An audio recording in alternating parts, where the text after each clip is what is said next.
চারজন মৃত্যুদণ্ড প্রকাশ করেছে। আমি নামগুলো বলছি।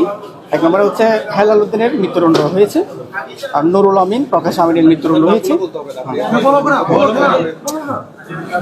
মৃত্যুদণ্ড হয়েছে নাসির উদ্দিনের, আর একজনের হয়েছে মুর্শেদ আলমের, 4 জন। আপনার এই মামলায় খালাস হয়েছে সর্বমোট 5 জনের। একজন হচ্ছে মোহাম্মদ সাদেক, যার পক্ষে আমি নিয়োজিত ছিলাম। আরেকজন হচ্ছে আনোয়ারুল ইসলাম, প্রকাশ আনোয়ার, একজন শাহ আলম, একজন আবু হানিফ, একজন মিনহাস উদ্দিন। আর বাকিগুলোকে বাকিদেরকে লাইফ ইমপ্রিজনমেন্ট দেওয়া হয়েছে, আর বাকি কয়েকজনকে আপনার 10 বছর করে সাজা দেওয়া হয়েছে। মানে কতজনকে যাবজ্জীবন দেওয়া হয়েছে? মৃত্যুদণ্ড কয়জন, যাবজ্জীবন কয়জন, খালাস কয়জন? মৃত্যুদণ্ড দেওয়া হয়েছে টোটাল 4 জনকে, খালাস দেওয়া হয়েছে 5 জনকে।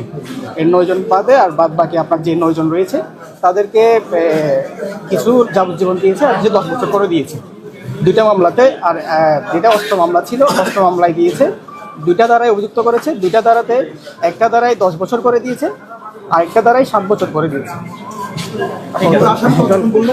টোটাল আসামি হচ্ছে 18 জন।